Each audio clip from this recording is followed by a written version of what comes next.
एक भक्त प्रवर कालिदास जी हुए हैं जो इसी कोटि के महापुरुष थे। अद्वितीय भक्त निष्ठा उनकी थी। भगवत निष्ठा अद्वितीय उसी की मानी जाती जो भक्त निष्ठा होती है। भक्त निष्ठा वाला भगवान निष्ठ जरूर होगा और भगवान निष्ठा वाला भक्त निष्ठ जरूर होगा। कालिदास जी श्री रघुनाथ दास गोस्वामी के गांव से 1.5 कोस दूर रहते थे, उसी कुल के थे और ठीक वैसे ही भक्ति थी जैसे पूज्य रघुनाथ दास गोस्वामी की। भगवान नाम में इनकी इतनी निष्ठा थी कालिदास जी की, उठते बैठते सोते जागते खेलते हंसते बात करते हर समय इनकी जिह्वा पे नाम चलता रहता। अगर ये कुछ बोलते तो पहले नाम बोलते फिर चर्चा करते। देखो प्रायः सत्संग में कहा है कि अगर आप नाम जापक उपासक हो तो चिंता मत करो, पर आपको जब बात करनी तो पहले धीरे से बोलो राधा, फिर बात करो, बीच में फिर बोलो राधा, फिर जब बात का विश्राम करो राधा। अगर इतनी सावधानी रखोगे तो पूरी बात जो आपने की वो भजन हो जाएगा आपका। कोई कार्य प्रारंभ कर रहे हैं राधा, कार्य के बीच में बोल लो राधा राधा, कार्य के समापन में बोलो राधा, और वो कार्य समर्पित वो भगवत प्राप्ति करा देगा। आप बात को पकड़िए। वो किसी बात को बोलने के पहले नाम बोलते थे। वो भगवत नाम के बिना तो बोल ही नहीं सकते थे, पहले बोलते थे राधा। ये भक्ति की पहचान है। विभीषण जी जब उठे तो राम राम राम, हनुमान जी ने राम नाम ते सुमिरन कीन्हा, हृदय हरसि कपि सज्जन चीन्हा, ये सन हठ करी हो पहचानी साधु ते होए न का। ये संत है क्योंकि सो के एकदम उठते हुए बोला राम राम, ये भक्त का लक्षण है। ऐसा सबको करना चाहिए। नींद खुले तो पहले भगवान नाम उच्चारण करते हुए ही पृथ्वी को प्रणाम करके पैर रखना चाहिए। अद्भुत नाम निष्ठा थी कालिदास जी की। बिना नाम के वो बात ही नहीं करते थे, पहले नाम उच्चारण। और ये नाम उच्चारण, नाम में प्रीति कहां से प्राप्त हुई, बहुत सूक्ष्म बात है। इनकी भक्तों में बहुत बड़ी प्रीति थी, इसी से इनको नाम में इतनी प्रीति हुई। और आजकल कोई बिरला ही ऐसा होता है जिसको किसी भक्त की प्रशंसा सुन के ईर्ष्या ना होती हो। जबकि हमारी भक्ति का स्वरूप यह है कि किसी को सुने कि वो नाम जप कर रहा है, उसका बड़ा यश हो रहा है, वो ऐसा है, तो हमारे अंदर लालसा होनी चाहिए कि इनकी चरण रज माथे पे लगाएं, कभी इनका जूठन मिल जाए, कभी इनका चरणामृत मिल जाए। ये भक्तों की बात थी। हमारे अंदर क्या होता है, अहम प्रधान होता है, तो लगता है क्या है, इतना हुआ, क्या हुआ, वो उससे मात्सर्य और ईर्ष्या प्रकट हो जाती है। ये भगवत विरोधी वार्ता है। अंदर ये बात नहीं आनी चाहिए। जहां वो सुनते कि अमुक जगह भक्त बहुत नाम जापक हैं, तो बहुत धनी थे, पर साधारण वेश में छुप करके जाते कि बिल्कुल ऐसे दीन गरीब बन करके, और उनकी सेवा करते। भक्तों को अच्छे अच्छे पदार्थ खिलाने में उन्हें परमानंद का अनुभव प्राप्त होता। और ऐसा सिद्धांत भी है कि जैसे गर्भवती मां को भोजन पवाओ तो बच्चे को अपने आप पहुंच जाता है, ऐसे हृदय में हृदयस्थ विराजमान भक्तों के प्रभु हैं, तो भक्तों को पवाओ तो प्रभु का अपने आप भोग लग जाता है। भक्तों के मुख से प्रभु बहुत आनंद पूर्वक पाते हैं। भक्तों को जब श्रद्धा पूर्वक सुस्वाद प्रसाद पवाया जाता है तो उसके स्वाद का अनुभव स्वयं भगवान श्री कृष्ण करते हैं। भक्तों को जब पवाया जाता है, भगवान को अपने भोग लगाने से इतनी प्रसन्नता नहीं होती जितना संतों के भोग लगाने से होती है। इसी बात को एक भक्त ने पकड़ लिया और संतों को पवाना शुरू किया श्रद्धा से। और उनके पास एक सीमित अर्थव्यवस्था थी। अगर संतों को पता है कि बहुत श्रद्धा पूर्वक यहाँ प्रसाद पवाया जाता है तो बिना बुलाए भी कृपा करके आने लगते हैं। वहां खूब संतों का आगमन होता और बनवा के पवाते। धीरे धीरे संपत्ति राधे श्याम अष्ट धातु के ठाकुर जी थे। तो ठाकुर जी की जितनी सेवा पात्र थे स्वर्ण चांदी के जो थे सब बेचकर संत को पवा दिया।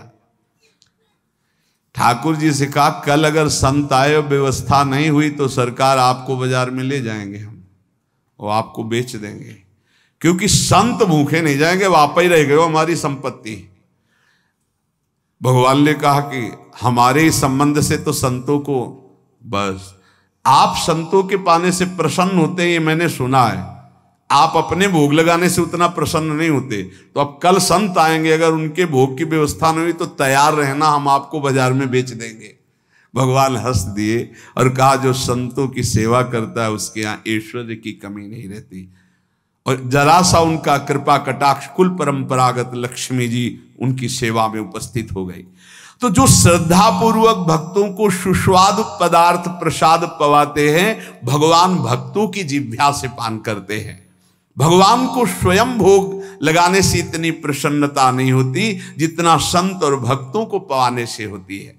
भक्तों को खिलाकर और उनका किसी भी तरह से उच्छिष्ट पाना, ये इनका स्वभाव था कालिदास जी का, इसीलिए इनके निरंतर नाम चलता था। अब जैसे कोई भक्त उच्छिष्ट देने के लिए तैयार नहीं होते, वो तो बड़े कृपा करते तब उच्छिष्ट देते हैं, तो वो सावधानी रखते थे, कहीं भी तो पात्र धो के फेंकेंगे, वहां से जल ले लेना, अगर चूक हो गई तो पात्र में से हाथ करके बस कर लेना, वो अपने पात्र लेके गए चाट लेना, उच्छिष्ट का भाव।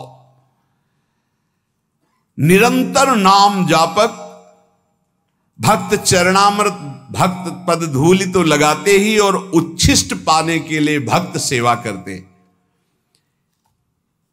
इनका और बड़े बड़े महापुरुषों का कथन है कि योग से, यज्ञ से, तप से, पाठ से, अध्ययन से और साधनाभ्यास से प्रेम प्रकट नहीं होता, वो प्रेम प्रकट होता ही है भक्त चरण रज, भक्त चरणामृत, भक्त उच्छिष्ट से।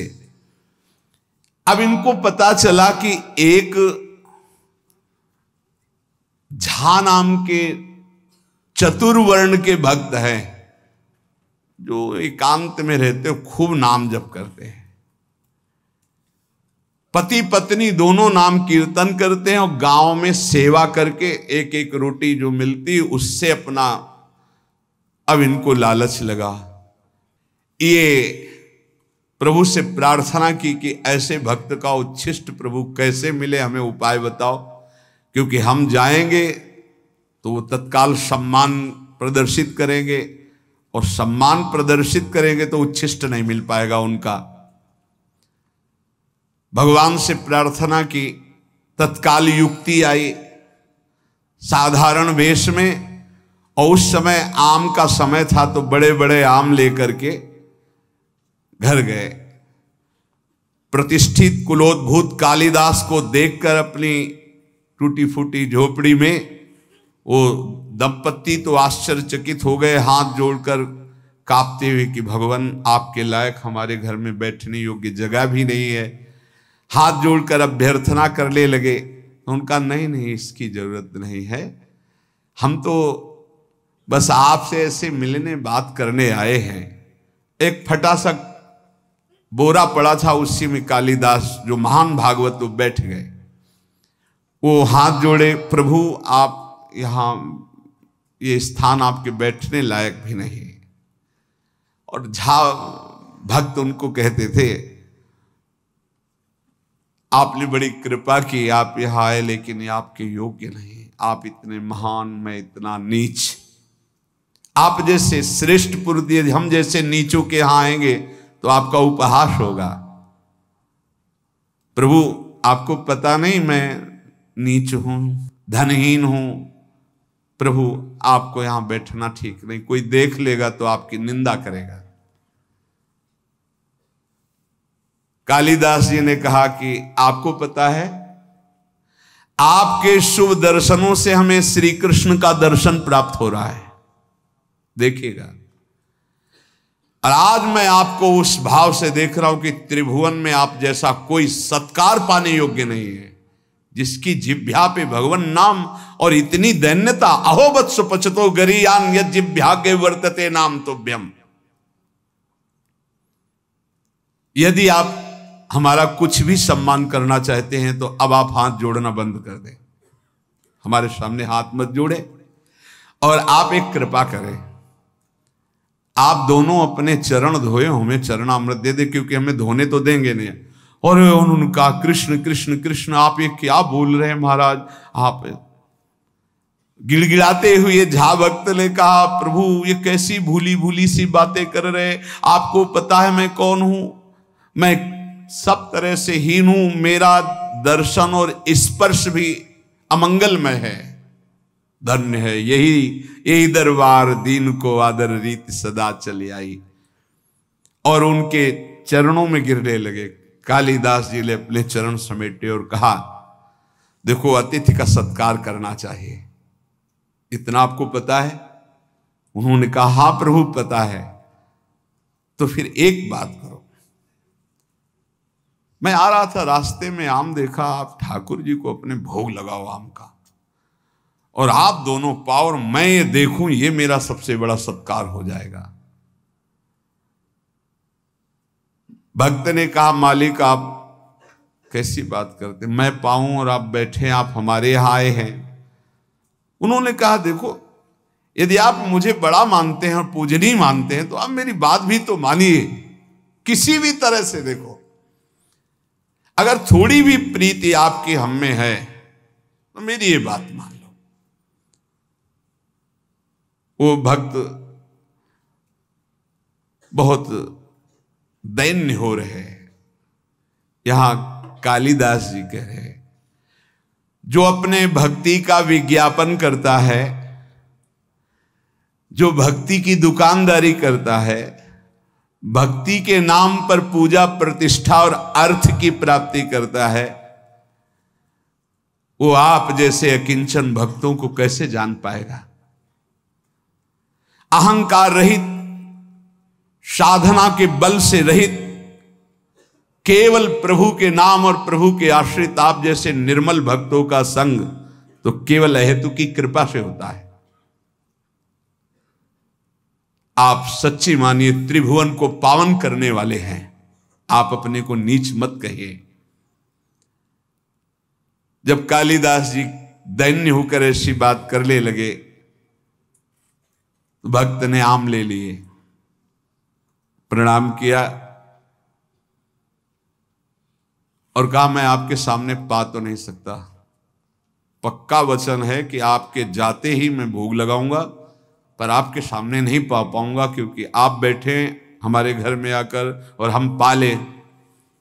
कालिदास जी ने विचार किया सब किया कराया माटी हो रहा है, हमको उच्छिष्ट तो इनका मिलेगा नहीं, जूठन।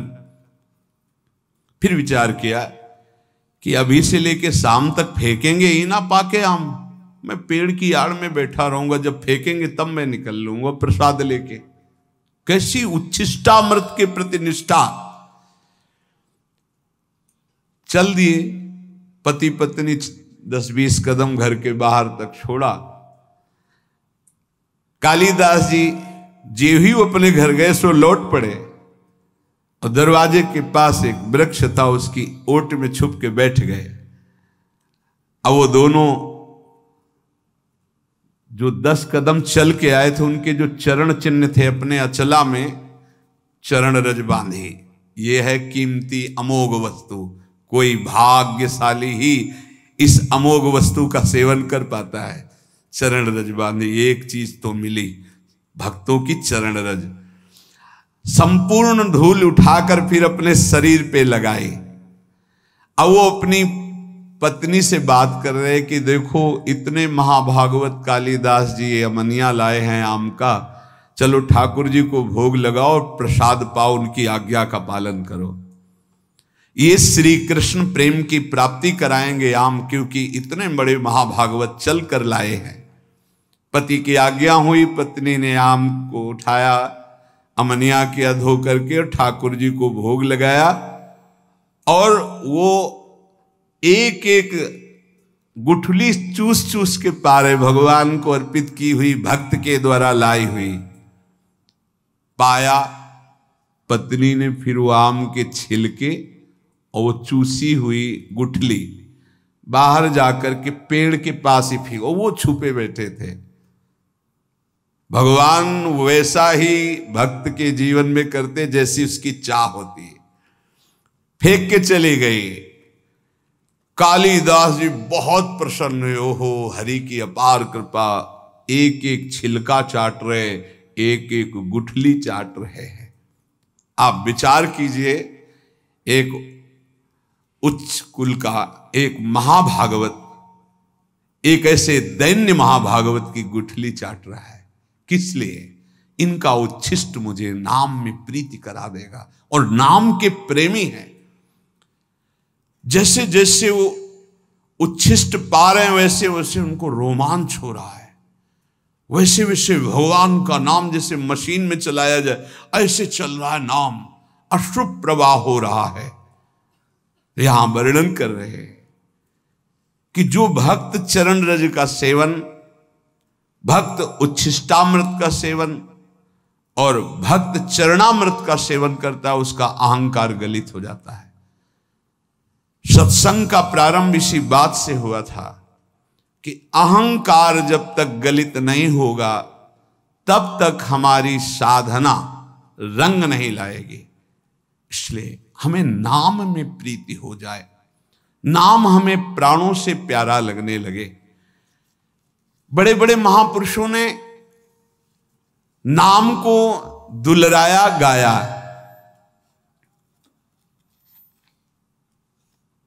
कह रहे हैं कि मर जावेगा मूर्खा, क्यों न भजे भगवान, ये झूठी संपत्ति माया जगत की, इसका मत करना अभिमान। यहां से जब जीव जाता है तो साथ कुछ नहीं ले जाता, पाप कर्म और पुण्य कर्म ले जाता है। पाप और पुण्य कर्म, पाप अधिक हुए नरक भोगो, पुण्य कर्म स्वर्ग भोगो, फिर मृत्यु लोक में आओ। मत करना अभिमान, वेद शास्त्र यूं कहवे, तज ममता भज नाम, तो अमर होए रहे। अगर नाम चल रहा है सच्ची मानिए तो वैसे ही आप अविनाशी हैं, आप मृत्यु से बच जाएंगे। आपको ऐसा ज्ञान हो जाएगा कि शरीर छूटेगा ऐसे जैसे सांप की केचुल, कोई कष्ट नहीं। जो जन्मत मरत दुसाह दुख हुई, नाम जापक को नहीं होता कष्ट, वैसे शरीर छोड़ता है जैसे सांप अपनी केचुल पुरानी छोड़ देता है, जैसे कोई पुराना वस्त्र उतार के फेंक देता है, जैसे गजराज के गले से फूलों की माला गिर जाए उसे पता न चले, ऐसे भक्तों का शरीर छूटता है। यदि नाम जब चल रहा है तो भारी दुख से बच जाओगे, अगला जन्म नहीं होगा। तज ममता भज नाम, नाम तो अमर रहवे, कहत दीन दरवेश, फिर अवसर कब आवे, भजिया नहीं भगवान, अरे मूर्ख मर जावे। कभी किसी भी क्षण शरीर तुम्हारा छूट सकता है। ताकू मनवा धिक है, साहेब सुमरिया नाही, अलग पुरुष नहीं ओ लख्यो, पड़ो मोह के माही। पड़ो मोह के माही समझ ले मनुआ मेरा, पड़या पुतला जान होएगा सूना डेरा। कहत दीन दरवेश ज्ञान लगी ना धाकू, साहेब सुमरा नाई धिक है मनवा ताकू। यदि साहब श्री हरि का नाम जप नहीं किया, प्रभु का नाम जप नहीं किया, तो ये तेरा शरीर, तेरा सब साम्राज्य यहीं पड़ा रहेगा, कोई तेरे साथ नहीं जाएगा। अगर नाम जप कर लेगा तो शुद्ध ज्ञान हो जाएगा, शरीर राग छूट जाएगा, शरीर संबंधियों का मोह छूट जाएगा। इसलिए सुमिरो, निरंतर नाम सुमिरो।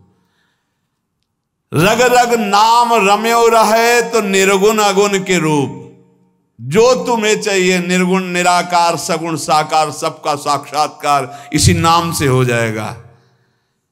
रग रग नाम रम्यो रहे, ये रग रग नाम कब चलता है? बोरी सखी जी कहती, जब नाम ही श्वास, श्वास ही नाम ही नाम श्वास को भेद मिटावे, तब रोम रोम और रग रग बोले, तब कुछ स्वाद नाम को पावे। हर श्वास में अधिक से अधिक नाम जप करो, धीरे धीरे उतरेगा। तो बोले रग रग नाम रम्यो रहे निर्गुण अगुण के रूप, जो तुम्हें चाहिए निर्गुण निराकार सगुण साकार सब भगवान का साक्षात्कार ज्ञान का हो जाएगा। राम श्याम रवि एक हैं सुंदर सगुन स्वरूप। चाहे राम रूप देखना चाहो, चाहे श्याम रूप देखना चाहो, रसना नाम संभारिए, श्रवण सुनिए नाम, नैने निरखो नाम को, रविदास है काम। रात दिन नाम जप करो, ऐसे नेत्रों में नाम लिखा दिखाई दे, कानों में वही नाम सुनाई दे और हृदय से वही नाम उच्चारण हो। जो चाहोगे, राम रूप, श्याम रूप, निर्गुण, निराकार, सगुण, साकार, जो चाहोगे सब प्राप्त हो जाएगा। संत अनेकन जे भय, किन्हीं नाम पुकार, रविदास सब छोड़ के, नाम ही नाम उचार। सब छोड़ो, बस नाम उच्चारण करो। देख लो, बड़े बड़े संत हुए, हमें कल बहुत अच्छा लगा। सब साधन है पर नाम नहीं था, तो उन्होंने बताया मेरा मन अशांत है। साधन बताए, बहुत अच्छे साधन चल रहे, तब उनसे एक ही बात कही कि आपका चित्त नाम में है। और माला तो चला लेते कभी कभी, ऐसे निरंतर नाम नहीं। आपको नाम दिखाई दे रहा है? नहीं। आप नाम लिखते हैं? नहीं। आप नाम अंदर सुनते हैं? नहीं। बस ऐसे जब होता है तो मन को कहां से लगा पाओगे? बाहर के साधन से मन अंतर्मुख नहीं लगता। ये बात अच्छी पकड़ लेना। बाहर के साधन को जब अंतर में ले जाते हैं तो अंतर की गुफा का अंधकार नष्ट होता है, हृदय गुफा का। वो क्या होता है? राधा। राधा देख रहे हैं, राधा सुन रहे हैं, नाम लिखा राधा, वही उच्चारण हो, राधा राधा। देख लीजिएगा, परिणाम में देख लीजिएगा। ये बहुत अच्छा लगा ये सुनकर। सब साधन है लेकिन नाम का निरंतर चिंतन नहीं। बोले वेदांत अनुशीलन करता हूं, वेदांत का तो उनका पता है, उसी मार्ग से आए। संत अनेकन जे भय, किन्हीं नाम पुकार, रविदास सब छोड़ के, नाम ही नाम उचार। राधा राधा राधा। अगर नाम नहीं है तो बहुत, ये बहुत अनुभव की बात है, बहुत अनुभव की बात। जीवन का अधूरापन नहीं पूरा होता, साधना अधूरी ही बनी रहती, क्योंकि मन का विश्राम तभी होगा जब बार बार उसी में सुनो, उसी को देखो, उसी को चलाओ।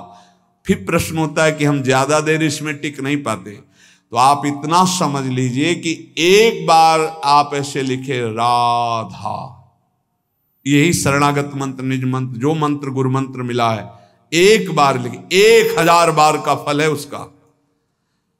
यदि आप एक माला कर लिए तो सहस्त्र मालाओं के बराबर हो गया। ऐसे लिख के राधा।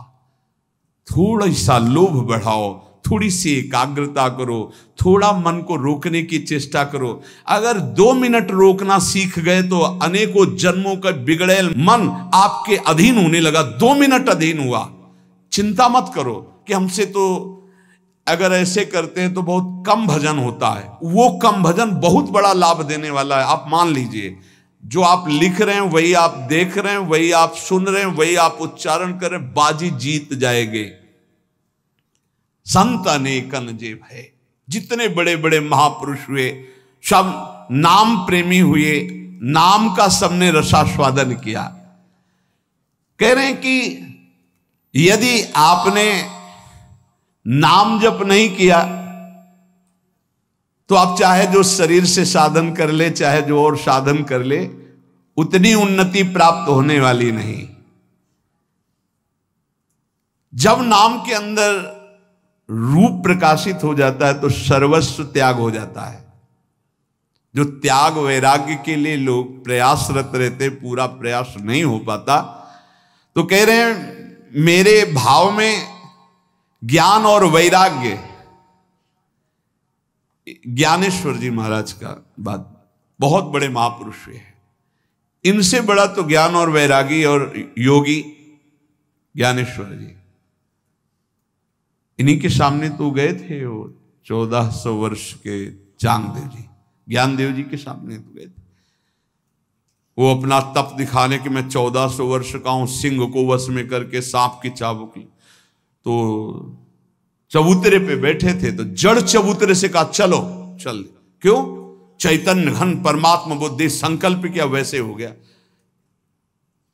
ऐसे महापुरुष कह रहे हैं जो भी ज्ञान है, जो भी वैराग्य है, विठोबा की कृपा है, विठ्ठल भगवान की जो कृपा है, वो नाम से जागृत होती है। बड़े बड़े महापुरुषों के नाम, जितना उपासक नाम जपेगा उतना ही उसको भगवत साक्षात्कार के नजदीक एक एक नाम ले जा रहा है। अपने आराध्य का साक्षात्कार सब में होने लगेगा जिस समय आपका निरंतर नाम चलने लगेगा। नाम के बिना क्षण भर भी जो चैन से ना रह पावे तो समझ लेना प्रेम की पराकाष्ठा प्रकट होने वाली है। जो प्रभु का भजन करते हैं उनको किसी और की तरफ देखने की जरूरत नहीं कि कौन सा क्या साधन संसार में कर रहे हैं। हमको सिर्फ नाम पकड़ना है। संसार की समस्त कठिनाइयां, ये बड़े महापुरुषों के वचन हैं, समस्त विपत्तियां, समस्त दुखों का नाश करने में समर्थ है नाम। अगाध ज्ञान वैभव का समुद्र है नाम। अपार दुर्गम गति प्रदान करने वाला है नाम। बस ग्रहण करने योग्य है तो एक नाम। तत्व गहन को नाम है, भज लीजय सोई। लीला सिंधु अगाध है, गति लखे न कोई। नाम अगाध लीलाओं में प्रवेश करा देने वाला तत्व का गहन रूप नाम है। अगर नाम जप हो रहा है तो तुम्हें और फिर कोई साधन की जरूरत नहीं है। ऐसा नाम अपनी जीभ पर रख लो, तुम सबसे बड़े दानी माने जाओगे और जरा मृत्यु पर विजय प्राप्त कर लोगे। कंचन मेरु सुमेरु है गज दीजय दाना। कोटि गऊ जो दान दे नहीं नाम समाना। एक जप रहा राधा राधा, एक करोड़ों गाय ये सब दान कर रहा है। जितने दान करने की सामग्री है, कंचन, भूमि दान, स्वर्ण दान, है दान, गज दान, गौ दान, अन्न दान, कन्या दान, विविध दान, और एक नाम जप कर रहा है राधा राधा राधा। तो बोले नहीं नाम समाना, नाम वाले की समानता ये दान नहीं कर सकते। असमन लाव नाम रसना, तेरो बहुरी न होई जरा मरना। ऐसा भाव करो कि नाम चलने लगे तो तेरा दोबारा जन्म नहीं होगा, तुझे मृत्यु का दुख नहीं होगा। एक मन एक दशा एक व्रत धरिए। नाम देव नाम जहाज है भवसागर तरिए। बस एक साधन पकड़ लो, एक ही इष्ट बना लो, एक ही अपनी दशा बना लो, राधा राधा राधा राधा राधा। इससे भव समुद्र से तर जाओगे, भगवत प्राप्ति हो जाएगी।